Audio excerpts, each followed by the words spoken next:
Good evening and welcome to NTD UK News. I'm Stuart Leeson here. Today's top stories.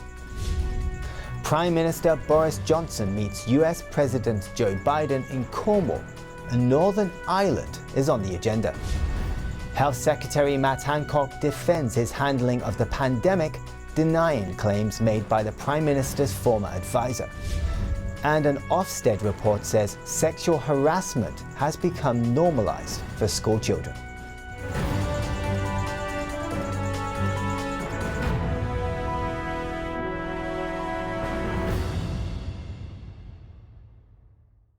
On his first trip abroad since taking office, US President Joe Biden meets Prime Minister Boris Johnson today. One contentious issue is Northern Ireland. Prime Minister Boris Johnson and US President Joe Biden meet in Cornwall on Thursday ahead of the G7 summit. Northern Ireland is one topic on the agenda. Johnson said he's not worried it will overshadow the meetings. He was speaking in Newquay on Wednesday, visiting a wind farm. So what we want to do is make sure that we can have a solution that guarantees the peace process and protects the peace process, but also guarantees the economic and territorial integrity of the whole United Kingdom, and that's what it's all about. Biden has warned that nothing should undermine Northern Ireland's 1998 Good Friday Peace Accord. His national security advisor said this week, any steps that imperil or undermine it will not be welcomed by the United States. Brexit and the protocol governing Northern Ireland trade arrangements have strained the peace in the province. Pro-British Unionists say it contravenes the 1998 peace deal. And the UK government said the protocol is unsustainable after supplies of everyday goods to Northern Ireland were disrupted. London unilaterally delayed its implementation, which upset Brussels. In April, riots broke out in Northern Ireland between the factions. Ongoing negotiations between the EU and Britain over goods, including sausages, have been contentious. And the US has been paying attention. The Times reported one top US diplomat in Britain issued London with a formal diplomatic reprimand for inflaming tensions. The head of the EU Commission on Thursday stressed that Britain must not make unilateral changes. We agreed with the United Kingdom that the protocol was the only solution ensuring the absence of a hard border of Northern Ireland. We have shown flexibility, we will show flexibility, but the protocol and the withdrawal agreement has to be implemented completely. The G7 summit is set to begin on Friday at the seaside resort of Carbis Bay. Health Secretary Matt Hancock today defended his handling of the CCP virus pandemic. Hancock has received heavy criticism from the Prime Minister's former chief advisor, Dominic Cummings, who said Hancock should have been sacked on multiple occasions. Hancock says the government ministers have not always followed scientific advice when making decisions regarding the pandemic. He responded to criticisms levelled against him by the Prime Minister's right-hand man, Dominic Cummings, until late last year. Cummings told MPs last month that officials often hid behind the line that the government was following the science to avoid culpability. Hancock responded to that allegation during a parliamentary committee on Thursday. My approach throughout has been that we are guided by the science. I try not to say that we follow the science. There are examples where ministers make decisions different to the scientific advice.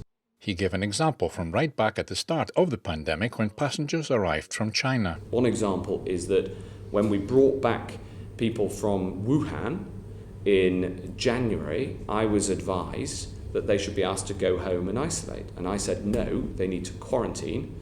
Hancock said his approach to mass testing was fully supported by the Prime Minister. The Prime Minister was absolutely foursquare behind me and gave me his full, wholehearted support in hitting the target, because he, like me, knew that we needed a radical increase in testing, and it is a tried and tested method. Cummings alleged that Hancock should have been sacked for repeatedly lying in government meetings on pandemic response, but Hancock denied lying at any point and said he's always been driven by an approach of honesty and integrity. The Health Secretary said he takes full responsibility for all decisions made by him and on his behalf. Health Secretary also said to the committee that further investigation into the origins of the virus is needed, and that it should be allowed to take place without Beijing's interference. Do you think they got it wrong on the origins of the coronavirus? We've now seen this lab leak hypothesis is gaining a lot of credibility around the world with intelligence agencies and scientists. Do you think that the WHO let us down on that at the start of the pandemic?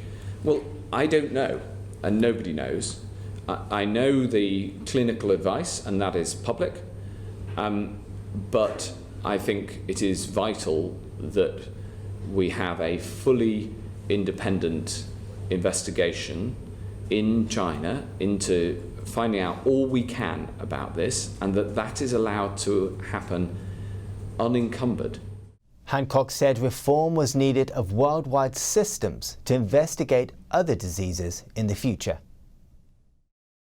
A committee of MPs is criticizing the government for failing to take timely action on the Chinese regime's use of forced labor in Xinjiang. The committee says the government has refused to commit to clear timeframes and substantive actions. Conservative MP Nusrat Ghani says the government has been dragging its feet in bringing forward the tough action needed. She says the government has failed to reassure customers that they aren't buying goods tainted by modern slavery. The government says it has already announced measures to ensure no UK organisations are complicit in abuses in Xinjiang. And in other news, lecturers are reportedly refusing to teach students at an Oxford University college over its decision not to remove a statue of Cecil Rhodes. According to the Daily Telegraph, more than 150 lecturers have refused to give tutorials to Oriel students.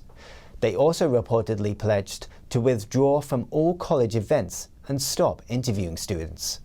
Chairman of the Office for Students, Lord Wharton, says it would be utterly unacceptable if students were left disadvantaged. Tim Lawson MP says this is blackmail by a group of academics who think their own political views should trump everyone else's. And in other news, a report by England's schools watchdog has people calling for a cultural shift after it was revealed that sexual harassment has become normalised in schools. An Ofsted report says sexual harassment has become normalised for school children, with 90% of girls saying they received unwanted explicit pictures or videos. The school's inspector says children often do not see the point of reporting abuse, while many teachers underestimate the scale of the problem. Ofsted inspectors were told that boys are sharing nudes among themselves like a collection game on platforms such as WhatsApp and Snapchat. Sending unrequested nudes is not okay, and neither is bullying your peers into sending a nude and then sharing it with your mates. We have local safeguards. Education Minister Vicky Ford talking to the House of Commons Thursday about the chilling accounts of victims in the report.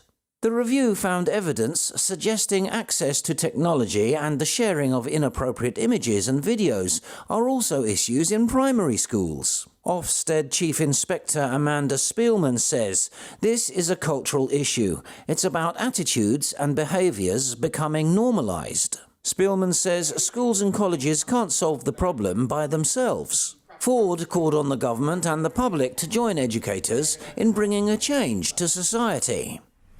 We as government, as parents, as educators and as a society must work together to turn the cultural dial. The watchdog visited 32 state and private schools and colleges and spoke to more than 900 young people. The Department of Education says schools and colleges will be encouraged to train staff to deal with sexual harassment among pupils. The British Chambers of Commerce forecasts economic growth of 6.8% by the end of 2021, the strongest since official records began. The business group says the economy is in a temporary sweet spot. The biggest spending surge since 1988 is set to help it grow by over 4% in the second quarter alone. But it warns any government move to push back the lockdown roadmap would be a big threat to the outlook and hamper Britain's economic recovery. Still to come, Denmark ditches face mask requirements and allows more football fans to attend Euro 2020 matches. That and more when we return.